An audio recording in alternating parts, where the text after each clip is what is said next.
Hello, everybody, and welcome back to another episode of the Collective Clicks podcast. Today, I'm joined by Noah Parks. Noah, I'm actually pretty excited to talk with you again. It's been, I don't even know how long since you've been on the podcast, but our topic for today is all about pay-per-click versus pay-per-lead. And you got two pay-per-click guys, so I'm going to do my best to make sure I keep Noah in line and balance the conversation here, because this is not like all the reasons pay-per-click is better than pay-per-lead. It's sort of, I'm hoping to provide like a semi-balanced idea of some of the different pros and cons. Because honestly, there's people in the industry that don't even know the difference between pay-per-click and pay-per-lead. No, I don't know. So for context for everybody, Noah works with a lot of our people when they first talk to us and they're trying to figure out the initial strategy. And I'm sure it happens to you as often as it happens to me that you talk to someone and ask them if they've done pay-per-click before and they say yes, and then you ask them like how they managed it and they say, oh, I did it with Lead Zolo or properly. Yeah. Like, oh, that's not even pay-per-click. No, I do get that all the time where I'll dive in to their marketing channels and what they've been doing and ask them about, if you ever run pay-per-click before, and they start telling me yes, and that, what they were paying per lead. And that's my first indication, and and that they weren't getting their disputes refunded and some things like that. And I'm like, you're not running PPC, you're purchasing leads through PPL, yeah, which is not its own channel. Yeah, we can get into that. And even on the opposite side, I've had conversations with clients where they're asking like, how do I get a refund for this lead that wasn't good or something? I'm like, do you understand how this works? Like, yeah, it's really different. And if you're listening to this and you're thinking like, I don't fully understand it, it's like you're not alone. It's not your fault. There's like an overall lack of education in this industry, and the fact that like there are people talking about this and teaching other people and they themselves don't understand. It's just creates this like high level of chaos. And I think just to be fair from the outset, I actually am not against the idea of pay-per-lead. I'm not. I think it is a very good solution for a lot of people who are newer into the business, have smaller budgets, and I know we'll get into this. I also feel like it's a good supplementary channel for people that are running their own PPC, they are running their own Facebook ads, et cetera. So I am pro PPL, but I think that there is a lot of confusion out there about what PPL is, where the leads are sourced. And I don't want to cast a whole cloud over every PPL provider, but I do think that it's kind of intentional because they benefit from that misunderstanding, right? Sure. If I think that I'm going to get a PPC quality lead somewhere else, right, and I only have to pay for that lead and not for a whole campaign, that sounds pretty enticing, but it's not the way it works. And so I think that there is some benefit that does come from the confusion that you're just talking about. Sure. Yeah, and I'm excited to talk about it. Before we get too deep into this, just because most people probably don't know you that are listening to this, like who are you? Why are you qualified to speak on this topic? Let's see. So you've already introduced me. So Noah Parks, I head up sales, events, affiliates, partnerships for Bateman Collective. You and I met about, what's it been now? Over 3 years? Something like that? Pretty close. Yeah. But as you like to poke fun at me, my first e-commerce website was, I think launched about when you were 6 months old. So my first e-commerce website was back in 1996 when it was just a glorified Word doc, hyperlinked Word doc. There were no URLs. It was just IP addresses, and you had to keep a notebook by your computer of IP addresses for websites that you had found. How we found them back in the day, I have no idea. But yeah, so I've been doing this for a very long time. I have spoken all over the world about e-commerce and internet marketing, and so yeah, I mean, I've been doing this as long as you've been alive. Yeah, and you were employee number what at Bateman Collective? Probably four, something like that. Yeah. So early on, we've worked together for a pretty long time. Yep. Which has been which has been awesome. Your wealth of knowledge, and I appreciate having you on the team. So yeah, let's talk about the difference between these channels. And for those of you that need some structure in your lives, don't you worry, got you covered. We got 6 points specifically about like the differences between PPC and PPL. So I'll try to keep like that general structure of the conversation, but this is See, for those listening, for those listening who don't know me, Brandon's saying that for my benefit because I can be like herding cats at times. So that's right. So I kind of planned on this going all over the place. Yeah, I doubled up on Adderall today, so we should be good. Thank goodness. So let's start at the top. This might be the most one of the most important points here. Let's talk about marketing channels. And I guess like from the things I've shared with other people, the thing that people seem to think is the hottest take generally is that PPL isn't really a marketing channel. And a lot of people think of it like a marketing channel. They're like, I'm spending this much money with this company. I'm spending this much money with this company. And yeah, from that standpoint, like, is it a place to allocate your budget? Yes. But if you look at a marketing channel is about how you're interacting with the consumer, right? And the reality is paper lead companies have access to all the same marketing channels that you have access to. Right. Paper lead is just a way of buying leads, just like how, on Facebook, you can buy on a CPM level, cost per 1,000 impressions, or on Google, you can buy on a pay per click model, PPC. In paper lead, you're just buying on a PPL model, but that doesn't say anything about the marketing channel. Right. So that said, when we're comparing it, we're basically comparing like PPC and PPL are the ones that get compared a lot. To be honest, there's no more reason that PPC and PPL should be compared than comparing PPL in direct mail or PPL and cold calling, right? Yeah. They're no more similar, but people just seem to think they're similar because they're like internet, or maybe because they both have like the 2 P's in the name and they're similar. I don't know, but again, I go back to the certain parties benefit from this confusion because everybody wants a PPC quality lead or an SEO quality lead because they are widely renowned as the highest level of motivation, the highest quality. We all know this, right? Yep. And so again, if that's what you think you're getting, you're probably in for a surprise. And there's been a shift in the industry for sure. Because like if you think like back 3 years ago, when you were still doing this, Noah, you had like people talking about how like I've been texting, I've been cold calling. Like number one thing we get on calls, been texting, cold calling. I just really want like inbound leads. I'm tired of chasing sellers around, so many leads to a deal. So that's why I'm coming to PPC, because I know it's the best quality lead channel. And then now what we're more hearing is like, and that's why I'm going to PPC/PPL, right? They're kind of like getting grouped together. And you're right, it does benefit certain parties for like those things to be grouped together. Let's talk about what marketing channels are actually behind PPL, right? If we recognize it. Now, the thing that's unique about PPL is you don't know which marketing channel your lead is coming from. They're not going to like put it on the lead. And at least I'm not aware of any companies that do this. Maybe there's some like small startup one that does or something that says like where this lead came from specifically. But they generally don't say that. So what a lot of people think is that PPL companies do a lot of PPC.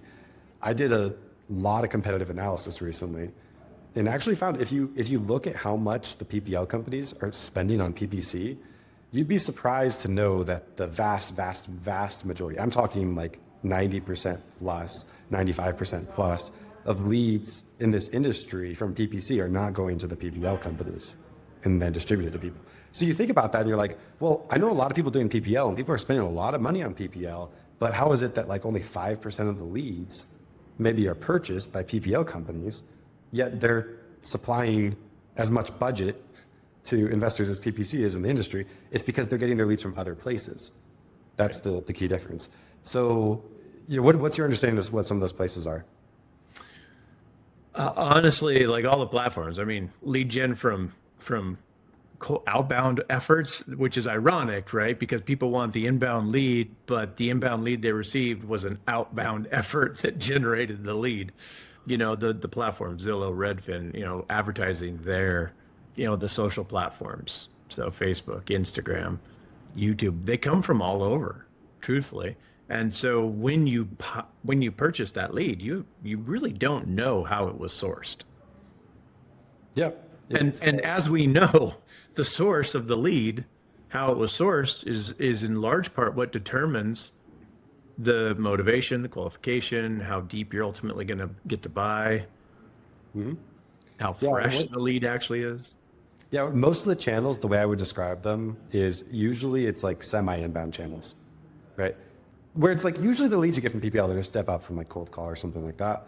But they're going to be like a Facebook ads lead. They're going to be a YouTube ads lead, whatever the case is, that kind of thing. Now, there's also some, like, you'll notice that in general, some people are like, this pay per lead company is the best marketing channel ever. And then 3 months later, they're like, that one's actually the worst ever. And I just lost 80 grand with them. And then, this one's the best ever. And then now they're the worst ever. And these people have all these different experiences. Part of it's because over time and over markets, you're getting different things because their marketing mix looks different. So you might be saying, well, I'm buying leads from the same pay per lead company this whole time. But what you don't know is that the leads you were buying at the beginning were from SEO, and then the leads that you were buying at the end were from Facebook. Yeah. And you just don't understand that it like shifted during that time period. That's what makes a pretty massive difference to your lead quality. And you don't exactly control those kinds of things.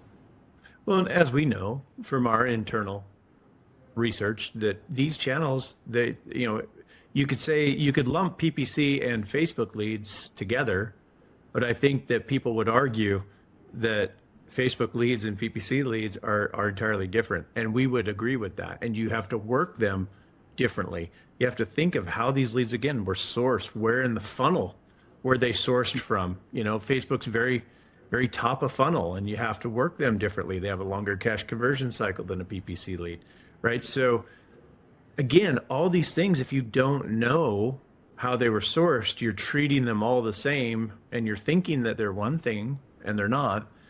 And so it could be discouraging, right? As an investor going after these sellers, it can be very, very discouraging because you're thinking you're getting one thing. The expectations just aren't met, and it's because they aren't set.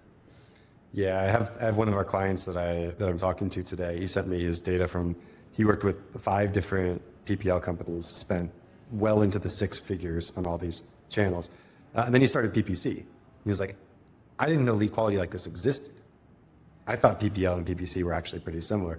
Turns out it's like less than half the number of leads per contract on PPC compared to the best of the pay-per-lead ones that he did, after spending significant amounts of budget on it. So it's wild. It's wild how it changes. Now, I actually, and I want to be clear in my position here. I'm not saying that it's a bad thing that the lead quality is lower on PPL. And I'm not saying that the people who run those companies are bad people for that being the case. I'm saying it's the nature of the business model. I mean, ultimately, it's the investor's fault because what the investor does is they care more about cost than quality. They'll say they care about quality, but the reality is you have to measure quality over a large sample, and you can measure cost over the sample of a single lead, right?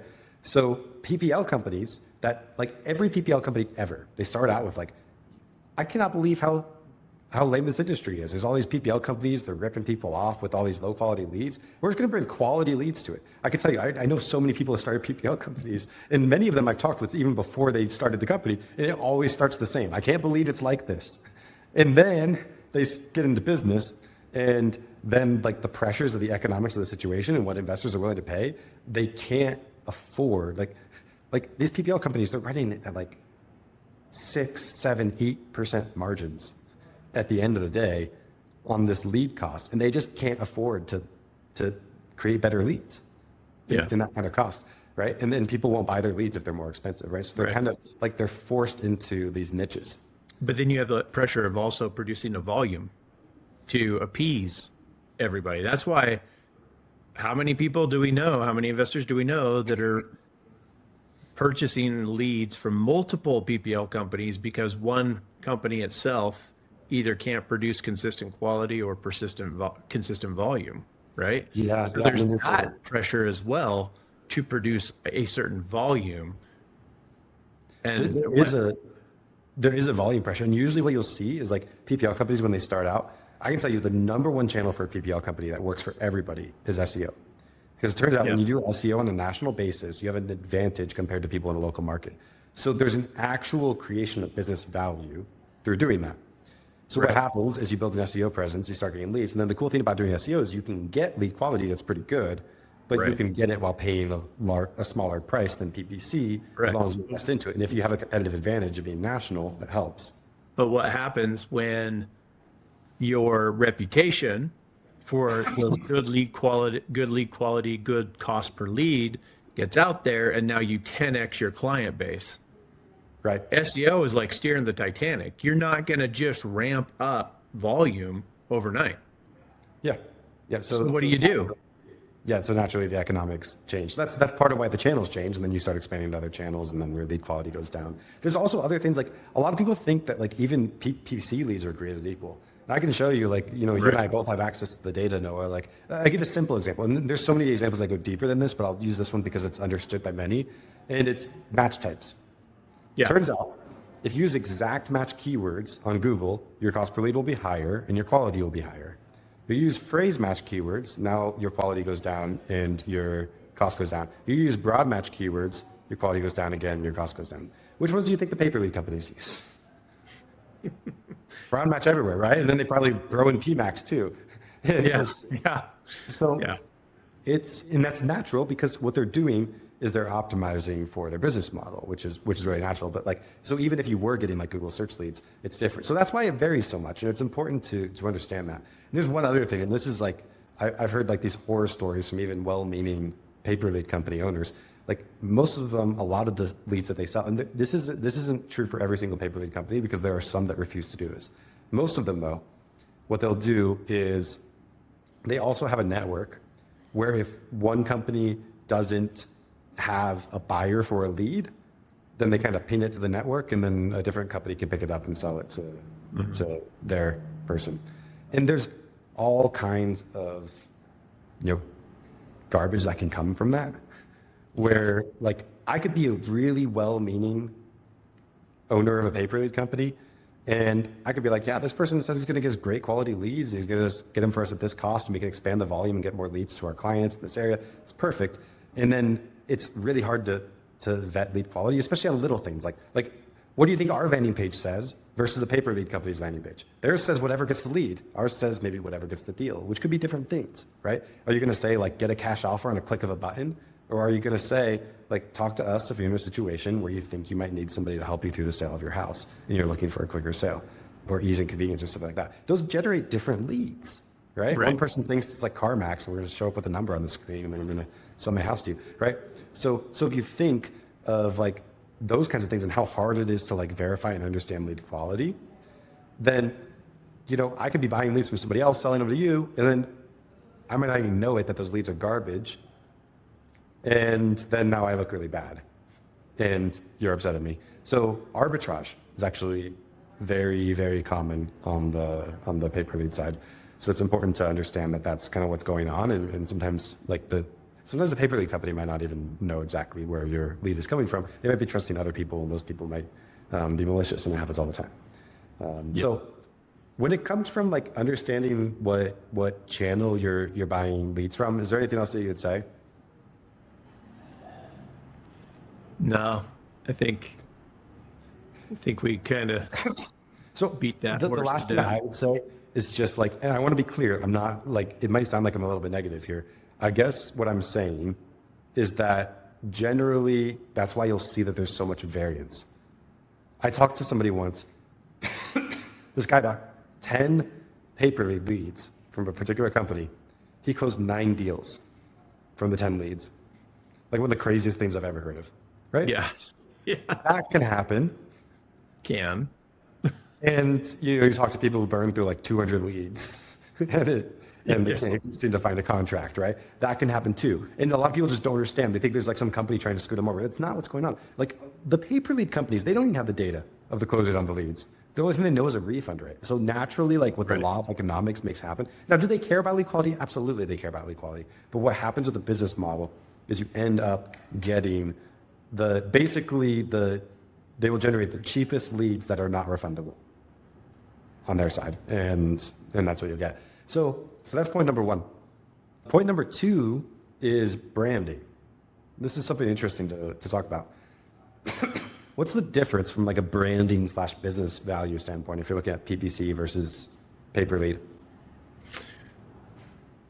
I mean, in my opinion, I want to build my brand in my local community, right? I can't tell you how many people I talk to, and they've done business for years just based on name recognition alone and reputation. if I'm doing TV or I'm running radio or even direct mail, I want to get my name out there that backs up what what I'm saying on those other more traditional channels. And so with PPL, obviously you're not getting that, right? You're buying, and I have heard this, right, from investors where they will call leads and they're very confused because it's like, I never, reached out to you, or they don't recognize the company that, you're representing yourself from, because that's not the company that generated the lead. And so, that can be an issue, right? Now, some people, it's similar to direct mail, right? Where some people send branded direct mail, some people don't because they don't want negative reviews and yada yada. But you just have to decide what do you really want, and also look into what other channels am I running? Because again, I think reinforcing your brand is always a good idea. Yeah, and I would agree with you. And to add maybe a little bit like of context to it, or where I think it matters more, if you're just getting started in this game, you don't use multiple marketing channels and everything, it might not seem super different to you, and it might not be as different for you. I think Sure. The bigger your company gets and the more focused you are in the long term, that's where like the branding starts to play in a little bit more, right? So like the power of branding in like, a 3-month period, not as important. There still is that fact though, that like, if I reach out to a particular company, I expect that company to call me. And it's weird when a different company calls me. And if I reach out to a certain company, like we do things like on our landing page, sometimes after like someone fills out a form, we start to show them all our reviews and stuff like that. Sorry, I'm a little sick. And like that starts to build your relationship with that person. So they have trust in you and your company, versus if it's like, if you're getting it from a pay-per-lead company, it's more like, it's just out there, right? And you're just this guy calling them. In some cases, you're one of multiple people calling them. The lead can be sold to multiple people, which, yeah, don't get me started on that. It doesn't, sometimes people think it happens more often than it does. It doesn't, it's not insanely common, but like, obviously that's a pretty big deal if leads get sold multiple. You mean a lead being sold? Well, I mean, look, there's confusion there with PPC as well, because again, when I talk to people who think that they've done PPC and they're like, well, yeah, but do you guys sell the same leads I'm getting to other people? I'm like, you're confusing things here. This is your owned channel. You show up in the search results, people click on you. What they don't understand is that you're one of 3 or 4 results. Yeah. They could click and fill out a form on somebody else. And so even though your competitor got that same person as a lead, it's just because they clicked and filled out multiple forms, not because the lead is being sold multiple times. Because obviously in PPC, we can't do that. There's really no way for us to do that. And yeah, you hear about it in PPL, and that definitely shouldn't be happening. I think it's probably trumped up more than it actually happens. Yeah. I don't think it happens as just much. By the fact that the person's talking to multiple people. But you always hear those horror stories that you just don't know like how it happened, where like someone's like, yeah, I got this email. Well, like they say, well, I got this lead and I called them and I asked them how they got here, and they're like, I haven't done anything except I got this one email. The email said, like, click this button if you might be interested in getting a cash offer on your house. The link didn't even go to anywhere. And then now I've gotten like 10 calls from different companies trying to. So you don't ever know like if there's like some affiliate that's selling like leads multiple times to the pay-per-lead companies, maybe even without the pay-per-lead company knowing or something like those.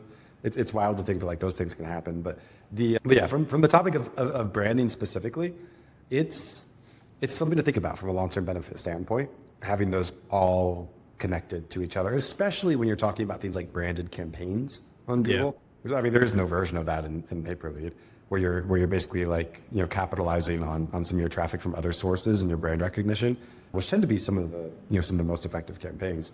So there's a lot to think about on that. Yeah. The third point that we have, we kind of touched on this a little bit, supply and demand economics and what naturally happens. And the core principle with this is just that like, when a pay-per-lead company has too much lead supply, not enough lead demand, lead quality is good. When they start to have more lead demand and now they don't have enough supply for that, that's where lead quality goes bad because they have to find artificial ways to inflate the supply. The traditional thing is, like I said, everybody's starting a pay-per lead company. They're like, I can't believe how bad all the pay-per lead companies in this industry are. I could totally do it better. And then they start generating some SEO leads, and then very soon they have clients canceling because they got 2 leads that month, and they're like, but the 2 leads were good, right? And they were worth the money, right? And they're like, yeah, but I need like 30 leads a month. So Right. then now these companies are forced to invest a lot into lower quality leads. Do you have any other comments on the supply demand economics of this and how it works? Well, costs will follow that, right? What you pay. And so if there's lower volume and the higher quality, and that's the other downside to PPL, is you literally could have one other investor come in and shill up the bids, and all of a sudden it's unsustainable for you at your budget to get the number of leads that you need, et cetera. So yeah, I mean, all of those things do factor in. Yeah, it's kind of like, if you think about it, sort of like I can tell you, like I'm like a semi level-headed business owner. I can deal with some fluctuation. If I had a That's business, a different podcast altogether. if I had a business where my revenue stream was primarily based on leads, I don't know that I could sleep at night. Just knowing how that happens, like it would, because it's like building your business on rented ground. All it takes is one other guy to come in and say, I'm willing to pay $1 more for those leads, and you're out of business. Like, and it Right. happens all the time. Or for you to continue to pay that amount of money for those leads, and then the pay-per-lead company is like, oh, we're not making enough margin, so we're switching our marketing channels up, and then suddenly you're left out to dry. Like so that's why I think like the way I see it is supplemental, where there could be times of pay-per-lead where you're like getting the right lead quality from a company. And as long as that's not, it's kind of similar to like the marketing agency game where people say like, you shouldn't have one client that's more than like 20% of your revenue, because you can't be in a situation where like one client cancels Right. and you're going to be completely screwed over. It's kind of the same thing with like marketing channels, except if one of those is pay-per-lead, you got to be like really careful about that one. So it's like nice, but you have to watch it closely and watch the lead quality and understand it's not always like with pay-per-lead, you could change nothing and it could go to crap, versus generally marketing channels don't do that unless you change things or like something major happens over like a long period of time. But pay-per-lead, it could be like overnight. It's a completely different channel, completely different situation. Let's talk about management fees. I can tell you, Noah, that in pay-per-lead, you don't have to pay management fees. That seems pretty nice. It's one of the biggest reasons why people would choose that over PPC is because It's a valid reason in many cases. I mean, I hear it all the time, right? It's like I can put more of my budget toward ad spend, right? Can't see my little air quotes probably off screen, but I can put more of my budget toward ad spend if I don't have a management fee. Now, there is some truth to that, right? But the pros and cons are everything that we've talked about up to this point. You have very little control when you don't own the channel. Yeah. And so, anyway, go ahead. I was going to say, one thing that's pretty different about a pay-per-lead company versus a PPC management company like us is for them to have a client that like buys one lead, it doesn't really cost them anything. For us, we're going to have to put a certain amount of effort into this relationship because we're building out custom campaigns for you, managing them and all that stuff. We're going to have to put a certain amount of effort into this relationship, whether you're spending $1,000 a month or $100,000 a month, right? So what that means is if you have a small budget, our inconvenience is reflected in a fee, right? And that's going to be a larger percentage of your budget if it's small. And as you get larger, then it's going to be a smaller percentage of your budget. Versus a pay-per-lead company, they're taking margins on their leads, but those margins are going to be the same, essentially, whether you're buying Right. tons of leads from them or very few. So that's actually one situation where like pay-per-lead makes more sense, is if you're small enough that your management fees, like if you come to us with a $1,000 a month budget, we can't give you a management fee that really makes sense. Makes any sense, yeah. Like and nor could any good agency, because the amount of money it costs for them to do things right is more than that.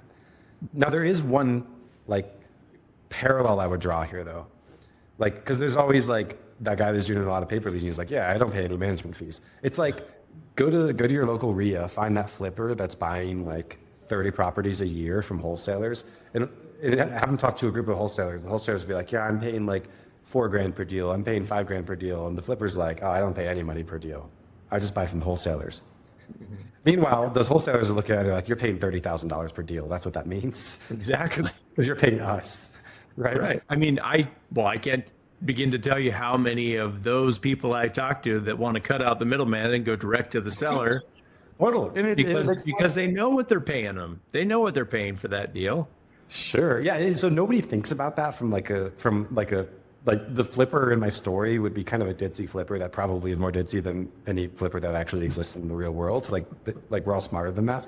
But people are sometimes that ditzy when it comes to pay per lead versus PPC, where like they just don't like you don't take it into account because it's baked in. Now the difference is the pay per lead company doesn't tell you like this is how much it's not going to be on the HUD, like how much money I bought this lead for and how much I'm selling it to you for, right? So it's a little bit less visible, but like make no mistake, like you're paying a management fee. You're just paying it in a different form, but it is you're paying it in markup, right? PPC, there's no markup on these leads. These leads come through, you pay for the click.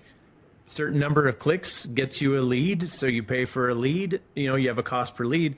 But there's no agency markup in that lead. It's all pulled out of that balance sheet and it's put into management. Yeah. So yeah, it's there. It's just baked into the cost per lead. Yep. All right. So that's points 1 through 4. We got 2 more points that I think will be pretty cool. The next one, lead refunds. This is actually one of the advantages, I'd say, to PPC over PPL over PPC, is you don't every company has its own policies. Right. Goodness, when they change those policies, the uproar that happens. Yeah. But so it's different for everybody, but they all have some list, which most people think is too short of a list, of things or reasons that like a lead could be usually not refunded, but credited. Like we'll give you a different lead in its place if it doesn't. Right. Oftentimes what that's going to be is like if it's already listed on the MLS, that kind of stuff, or like wrong numbers, wrong information. Like they all have their own policies. And this is actually attractive if you're just out there like trying to buy leads and stuff, because you know that there's less of a chance that you spend your money on something that's a dud. Still, a lot of people end up surprised at how many leads don't qualify for a credit. You ever been to a restaurant that has pictures of their food on the menu and it just looks absolutely amazing? And then when you order and your food gets delivered, it looks nothing like the menu? That's what lead refunds is. Yeah. Because everybody going in is like, oh, if the lead's no good or whatever, I'll just get it refunded. There's a few asterisks there. Yeah, there definitely are some asterisks, and you don't get nearly as many credited as you'd think. But it is good. Like you can't do that on PPC. Like PPC is a completely different game, right? Instead of like you're paying like a fraction of what you pay for a lead, but for clicks. And the reality of PPC is 4 out of 5 of those clicks don't even become a lead. But you don't get a refund for those because it's a numbers game, right? Right. You got to buy the 5 to get the 1 lead, and that's okay. And right. You got to buy the 15 leads to get the 1 contract, and that's okay if a few of them are garbage. Versus in PPL, you can remove that expense for some of those. There are some downsides to those policies. It's my belief that if everybody were completely diligent with the refund process with every pay-per lead company, and every pay-per lead company 100% honored every one of their policies, as an industry, it couldn't exist. There wouldn't be so there's different things. Like they require that you request the credit within a certain amount of time. They hold the right to reject that. And, we talked to plenty of people that definitely believe that they had leads that fit the policy that just don't get accepted. They also track usually what's called a dispute rate amongst all their clients. And what happens is if your dispute rate gets too high, then they send you less leads, or they increase your cost of leads for you individually. So right. It sounds like maybe it's oh, I get credited for the lead, but it's kind of think of it like car insurance. It's oh, it's nice. If I ever get in a car crash, they'll cover they'll cover some of my expenses. And yes, that's great, but also they'll raise your insurance rates, and then they'll make all the money that they spend from your expenses over the next 20 years with your higher rates. Now, car insurance is a little bit more worth it, so it's not a perfect comparison, but it's worth thinking about. The analogy tracks. It's good. What? The analogy tracks. It's good. The analogy tracks. The other thing that often happens with pay-per-lead companies in the way that they can make this work, and everybody has their own policies and how they work. More often than not, what they'll do is if you dispute a lead, they'll take it back and then they'll sell that lead to somebody else. So they just keep on selling the lead over and over again until somebody doesn't dispute it. So they end up getting their money from all the leads. But if you're not that person that's like way on top of your dispute process, you get stuck with it's like playing hot potato and you're like the guy who's holding the potato at the end. Like they're gonna let somebody be holding the potato at the end. It just might not be you if you're really good at like your dispute process. So, I mean, and to be fair, it's not like every lead that comes through PPC, you're able to get a hold of and have a conversation with the seller and all that, right? I mean, not at all. There are reasons why gross leads are disqualified. There are reasons why net leads are disqualified. There are those reasons, but the difference is when you work with an agency like us, right? You can let us know what you're seeing and what's going on, and there are levers that we can pull, buttons we can push to influence lead quality and to adjust for those things, right? And so, and because we're so data driven, we do track the percentages of what those rates are, and so we can tell you ahead of time, hey, less than 1% of your leads are going to be, poor location, whatever, based on the data. So, again, those are things where you have a higher level of control. And if you're patient and work with us and give us that feedback, then we're able to make the adjustments needed in order to get that dialed in. Yeah. I would say that's a pretty big difference that I didn't even write down on the list here. Like with paper lead, you sort of like get what you get. You try to call them, you're going to get like, it's like trying to call an airline. Good luck. Like, it's like we sell the leads, you buy the leads. Like if you got a problem, like, not my problem. Right? Like these are the campaigns we run. We're going to charge you. They work for like tech companies, right? And that's normal. And I'm not saying that's like bad. It's the business model versus if you're running your own campaigns or running through an agency, which both are relevant. Like you understand the different levers that you can pull, and you can say like, I'm upset that half my leads are junk, and I recognize that those half the leads are coming from like these keywords, and I can get rid of those keywords, and then my leads will be better. That doesn't really happen with pay per lead. Sometimes you can kind of do that with providers, right? I'm just like running a bunch of different pay per lead providers, which I think is the way to do it. If you're going to do it, you just run a bunch at the same time, and you're just always allocating more to the one that's working better because you can't count on one being consistent. So you're just always moving across. Like it's an arbitrage opportunity, and that works. But yeah, you can't like control that on a per lead basis. Okay, our final point. Let's talk about affiliate commissions, and I guess I'll just explain this as directly and simply as I think I can. So based on a lot of stuff that we talked about today, I think it's natural for a person to wonder, well, why is pay per lead so popular? And the reality is it has its place and it should be popular. And we talked about several circumstances where it's really appropriate, especially with smaller budgets. Why is it as popular as it is? And I have a hypothesis. The cool thing about pay per lead companies, the thing that they got nailed down right now, is affiliate commissions. The way that affiliate commissions work, and for those that aren't super familiar with this industry is filled with a whole bunch of influencers. Those influencers push products. When they push products, they get paid, right? And I'm not saying they do it just to get paid, because they don't. But they do have that as part of their revenue streams. And in many cases, it's a focus for their company, which is natural. I'm not saying there's anything wrong with that. If you look at pay per lead companies, in my opinion, in this industry, they're the single highest paying affiliate. So why are they the highest paying affiliate? Well, let's just look at we do affiliate deals with people too. Let's look at what happens if someone does an affiliate deal with us. Well, that person's going to come to us. They're going to spend 10 grand on ad spend, and they're going to spend, they'd be like $27.50 on management fees or something. So they're going to be $12,750 all in. If we're going to pay an affiliate on that, we're going to pay them out of that $27.50 that we would receive. Right. Yeah. So 15% on $27.50, whatever the math is there. So here we have a $13,000 budget, and we're paying an affiliate based on that. Now, for a pay per lead company, what they would be paying if somebody came to them to spend $13,000, it'd be a percentage of the $13,000 because they're taking all that money. Versus in our case, a lot of that money is going to Google, right? So those affiliate fees can be like massive, very very massive on that side. And I know a lot of people have built incredible revenue streams off of pushing pay per lead companies. That's my opinion of like why our like why is pay per lead so popular? A lot of it's because it gets pushed a lot because the affiliate income is incredible. And then the other side of it is it's just like everything that human nature wants. It's quick, it seems risk-free, it seems cheap. It's like the payday loans company compared to like, getting like a professional loan for like business purposes, right? It's like everything seems great except for the rate. Like that's where it really breaks down.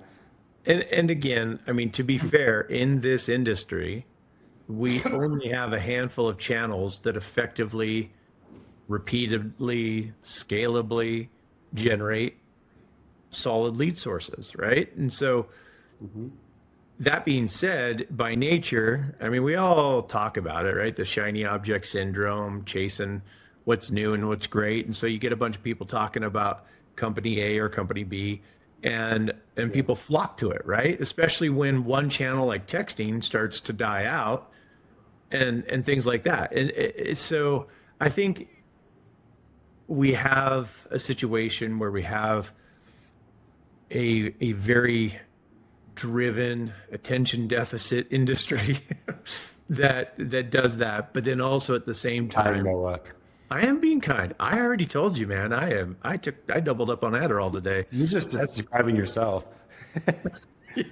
Pretty much. But yeah, again, at the end of the day, I mean, everyone's looking for what's working, what's working next, and then you factor in that you get some of the talking heads and the bigger names in the industries, the influencers talk about a specific channel. And yeah, I mean, but then what happens is 3 months later, I end up talking to them because it just wasn't as shiny as they thought. And you know what? That happens with PPC too. I mean, this is marketing. Like there's pros and cons to everything, and there is no perfect success rate. Right. And that's how at the end of the day, your best strategy is always going to be multiple channels for the long haul. Yeah, I totally agree. And if you view pay per lead that way, and you just like keep a tight leash on lead quality, or you use it as like a stepping stone when you're at a lower budget and it doesn't make sense to run your own campaigns, like that's I think a fantastic way to do it, because the reality is the returns can be fantastic, right? If like you catch it at the right time, right market, that kind of thing. And I think another factor there is we're in a very unique industry. It's very small, relatively speaking. It's very tight knit. We all talk to each other. I mean, honestly, like if you know a few hundred people in this industry, you know a fairly sizable percentage of the industry. Name any other vertical where that's the case. I mean, it's just, there's a lot of really interesting dynamics to being in REI. Yep. Yeah, I absolutely agree with you. And part of those is that misinformation seems to spread really fast. And good channels that are working spread really fast too. So it's a little bit wild. Any last words? PPC versus PPL? No, again, I just think that they're both good channels. They both have their place, but at the same time, it's like just settle down. Let things go, let things run. Don't be hasty in your decision making. And like you said, the thing is, it requires that you stay on top of it. It requires that you know what's happening in that channel. And with PPL, they're not going to come to you and say, hey, we sent you a crap lead, here's a refund, right? PPC, you have an account strategist that you're meeting with on a regular basis. You're reviewing lead quality. You see together exactly what's going on, and you know how that impacts your goals. So again, that's another feather in the cap of PPC. Yeah, I hear what you're saying. And I echo the idea of like buy and hold your marketing for sure. And I think that applies to PPL as well. I think one thing, like if you look at how we run, we generally, if people want to do just a short campaign from like a time standpoint, like I just want to do like a 1 month campaign, we'll say, no, you shouldn't do that. Or if they want to just spend like a really small budget, we'll say, well, no, you don't want to do that. And the reason being, you need to understand your lead quality and your return on investment, you have to get a decent sample size. When we've mathematically calculated how much money is it that you have to spend to get that decent sample size, with not just PPC, but any marketing channel in real estate investment, it's $144,000 based on like some simple parameters that are pretty average for the average investor, right? And nobody spends that much on the marketing channel to know if it works or not. No. So we do that to try to get like people like closer to that because we understand the reality of like what's happening and how this works. Still, if we were like stickers, we'd be like, you got to spend $144,000 on this channel with us or you can't do it. We don't say that though. But but pay per lead companies, sometimes you can buy like 1, 2, 3 leads from them. And I think they get a bad reputation because of it. Because like you buy 3 leads from them, you're like, well, these leads are garbage. Or you buy 10 leads, or you buy 20 leads. Like that's like, if we're talking about leads, it's a small sample. It truly is, right? So Right. just like we say you have to be consistent, like you got to do the same thing with pay per lead. You got to be really consistent with it. And it's going to take a lot of leads to know that like something's fine or not. I'm still convinced that like most of the time in this industry, and people are like, this was good, now it's bad, or this never works, or whatever. Like they got like 10% of the way through testing it in every one of those circumstances, and then just gave up. So like that's the key thing I think with all of this. Like just be incredibly consistent. I mean, it tends to come back to you. Yep. No, I absolutely agree. Which is why I said that Yeah. we're all was thinking- ADD. Yeah, I was just echoing your thoughts. Thank you for your Just in a nicer way. for all of the ADD people. Thank you for your empathy. I'm representing. That's right. For everybody listening, I hope this was useful to you. If you like this kind of content, this podcast has served you well in any way, I would appreciate it a ton if you could share it with somebody else who could benefit, or leave us a review on whatever platform you're listening to this from. And I will see you next week.